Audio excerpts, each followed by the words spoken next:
तो कपिल ऋषि पाते हैं कि इन 3 गुणों से सारी रचना हुई है, जो दृष्टिगोचर रचना है।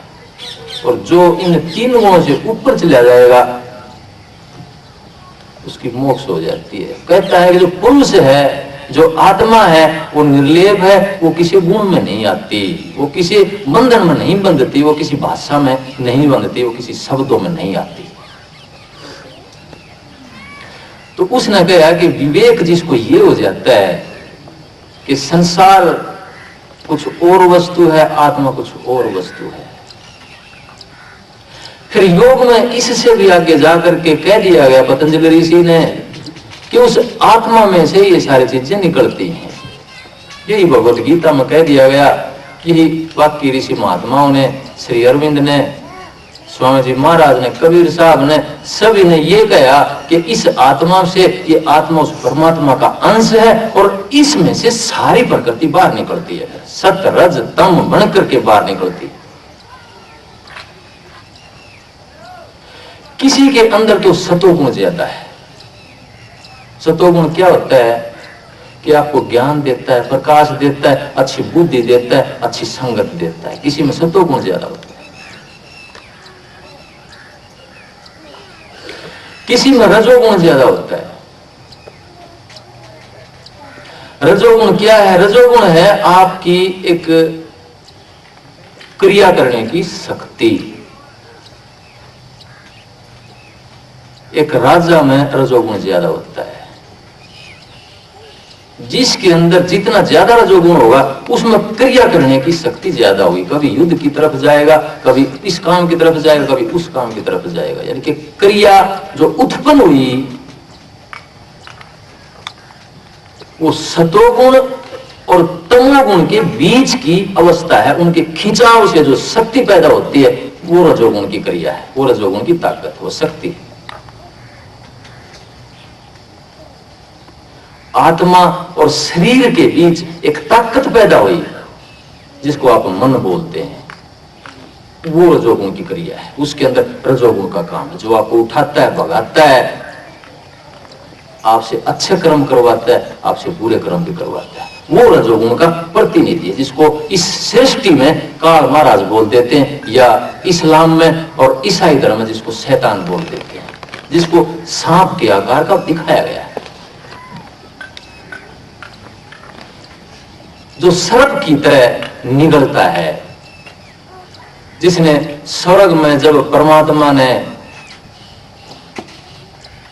आदम और ईव को पैदा कराया तो इस शैतान ने जो सर्प के रूप में था और ज्ञान के वृक्ष पे बैठा हुआ था, जो ज्ञान के वृक्ष पे बैठा हुआ है मन, ज्ञान इसके अधिकार में है, सारा ज्ञान।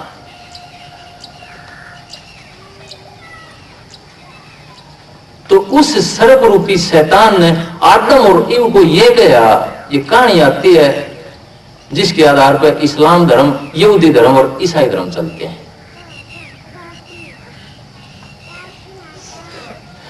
उसने आदम और ईव को ये बहका दिया कि जो ज्ञान का पेड़ है इसका फल आप खाओ।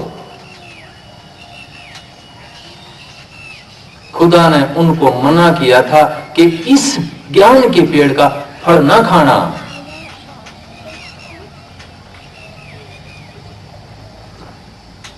आदम को परमात्मा ने अपने रूप का पैदा किया। कहानी कहती है कि अपने रूप का पैदा किया और कहा कि स्वर्ग में रह, तू अकेला है और तेरे को किसी चीज की चिंता नहीं है, तू आनंद मस्त मगन रह।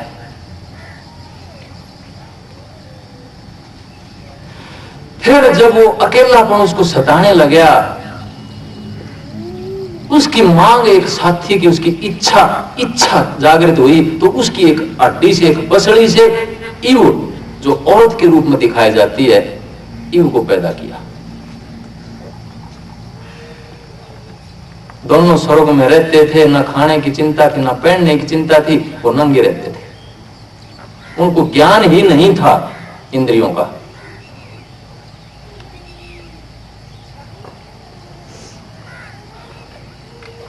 खुदा ने जब आदम और ईव को प्रकट किया तो कहा कि ये ज्ञान का वृक्ष है, इसका फल ना खा लेना।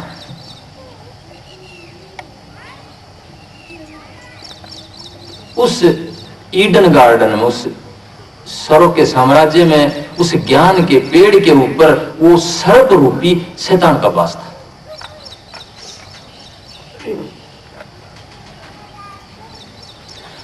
वो बहकाने लगे उनको कि ये ज्ञान का वृक्ष है, खुदा नहीं चाहता कि तुमको ज्ञान हो जाए, कि तुम उससे सुपीरियर हो जाओ, उससे ज्यादा जान सको।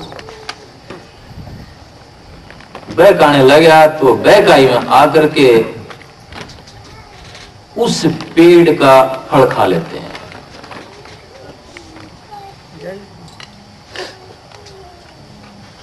पेड़ का फल खाते उस ज्ञान का,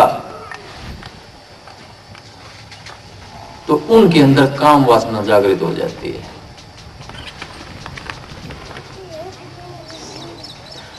तो फिर खुदा के पास शर्माए हुए जाते हैं कि गुनाह हो जाता है उनसे, नीचे नजर करके जाते हैं, जिससे गुनाह होता है कुदरती नीचे नजर हो जाती है उसकी। खुदा के पास जाते हैं, खुदा जान लेता है कि इन्होंने इस वृक्ष का फल चख लिया है। तो उसके बाद खुदा उन दोनों को पृथ्वी पटक देता है कि जाओ इस गुनाह का पश्चाताप करो, और जब तक पश्चाताप नहीं हो मेरे पास वापिस नहीं आना।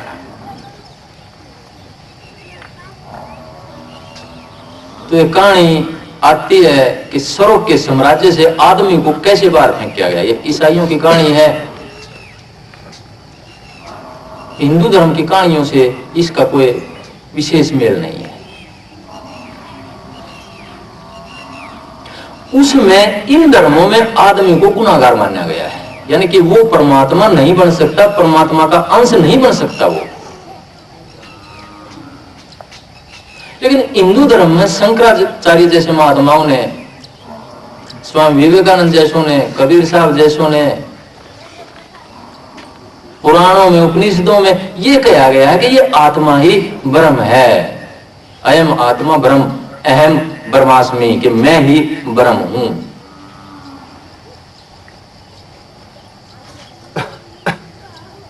तो जब ये ज्ञान आदमी को हो जाता है कि ये आत्मा ब्रह्म है, तो कपिल ऋषि कहते हैं कि ये विवेक ख्याति प्राप्ति है। केवल ज्ञान बोलते हैं, केवल पद की प्राप्ति बोलते हैं इसको।